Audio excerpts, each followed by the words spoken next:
এবার কি জম্মু কাশ্মীরে শুরু হয়ে গেল অপারেশন লোটাস? একের পর এক রাজ্যে বিরোধী শিবিরে ভাঙন, এবার কি নিশানায় ওমর আবদুল্লাহ? এমনই বিস্ফোরক অভিযোগ উঠেছে। এমন এক সময় এই বিস্ফোরক বিতর্ক সামনে এলো যখন গত কয়েক মাসে দেশের একাধিক রাজ্যে বড় রাজনৈতিক দলবদল জাতীয় রাজনীতির সমীকরণই বদলে দিয়েছে। পশ্চিমবঙ্গে তৃণমূল কংগ্রেসের একাধিক প্রাক্তন রাজ্যসভা সাংসদ বিজেপিতে যোগ দিয়েছেন। মহারাষ্ট্রে অপারেশন টাইগার ঘিরে শিবসেনা ইউবিটিতে বড় ভাঙন দেখা গিয়েছে।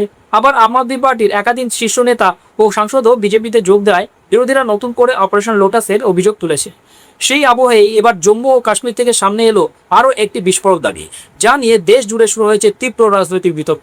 অভিযোগ নাকি বিধায়কদের কিনতে 20 থেকে 30 কোটি টাকার অফার দেওয়া হচ্ছে। জম্মু কাশ্মীরের মুখ্যমন্ত্রী ও ন্যাশনাল কনফারেন্স নেতা ওমর আবদুল্লাহ সরাসরি বিজেপির বিরুদ্ধে গুরুতর অভিযোগ তুলেছেন। শ্রীনগরে এক জনসভা থেকে তিনি দাবি করেন তার দলের বিধায়কদের ভাঙিয়ে সরকার অস্থিতিশীল করার চেষ্টা চলছে।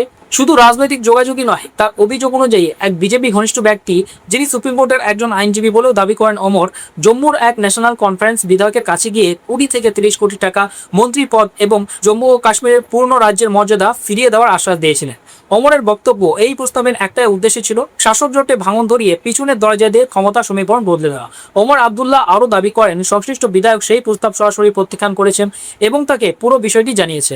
এরপরই মুখ্যমন্ত্রী বিজেপিকে কড়া বার্তা দিয়ে বলেন, জম্মু ও কাশ্মীরের জনগণ যে রায় দিয়েছে তা টাকা বা ক্ষমতার লোভ দেখিয়ে বদলানো যাবে না। তার কথায় আমাদের এত দুর্বল ভাববেন না, পিছনের দরজাতে আপনারা সামনে আসতে পারবেন না। জনগণ আপনাদের বিরোধী আসনে বসিয়েছে, সেখানেই থাকতে হবে।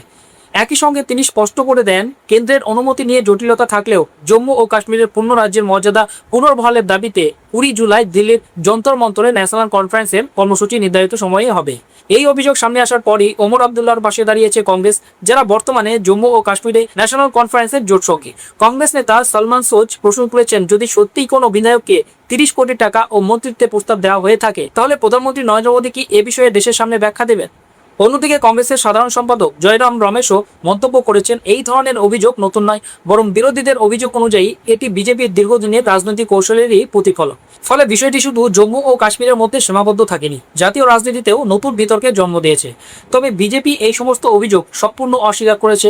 দলের নেতা রবীন্দ্র রায়না বলেন, মুখ্যমন্ত্রী ওমর আবদুল্লাহ সম্পূর্ণ ভিত্তিহীন অভিযোগ করেছেন এবং মানুষের মধ্যে বিভ্রান্তি ছড়ানোর চেষ্টা করছে। তার দাবি, প্রধানমন্ত্রী নরেন্দ্র মোদী এবং কেন্দ্রীয় স্বরাষ্ট্রমন্ত্রী অমিত শাহ সবসময় জম্মু ও কাশ্মীরের উন্নয়ন ও স্বার্থে কাজ করেছে। এমনকি ওমর আবদুল্লাহ নিজেও অতীতে একাধিকবার সেই কথা স্বীকার করেছে। তাই 20 থেকে 30 কোটি টাকা মন্ত্রিত্ব বা বিধায়ক কেনাবেচার মতো অভিযোগের কোনো বাস্তব ভিত্তি নেই বলেই বিজেপির দাবি।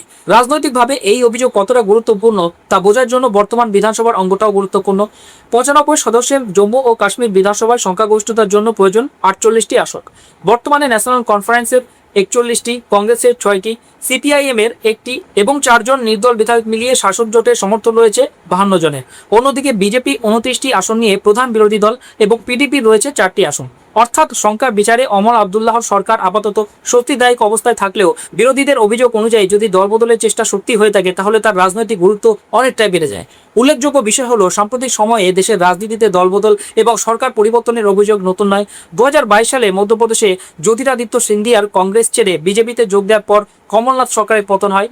সম্প্রতি মহারাষ্ট্রে শিবসেনার ভাঙনে অপারেশন টাইগার নিয়ে বিতর্ক, পশ্চিমবঙ্গে তৃণমূল কংগ্রেসের একাধিক প্রাক্তন সাংসদের বিজেপিতে যোগদান কিংবা সম্প্রতি আম আদমি পার্টির একাধিক নেতার বিজেপিতে যোগ দেওয়া, এই সব ঘটনাকে বিরোধীরা অপারেশন লোটাসের ধারাবাহিক উদাহরণ হিসেবে তুলে ধরছে। যদিও প্রতিটি ক্ষেত্রেই বিজেপির বক্তব্য, এগুলো কোনো পরিকল্পিত ভাঙন নয়, বরং বিভিন্ন দলের অভ্যন্তরীণ অসন্তোষের ফল এবং নেতারা স্বেচ্ছায় বিজেপিতে যোগ দিয়েছে। এখন সবচেয়ে বড় প্রশ্ন, ওমর আবদুল্লাহর এই অভিযোগ কি শুধুই রাজনৈতিক চাপ বাড়ানোর কৌশল, নাকি সত্যিই পর্দার আড়ালে চলছে নতুন কোনো সমীকরণ? ওমর আবদুল্লাহর অভিযোগে নতুন করে সরগরম জাতীয় রাজনীতি।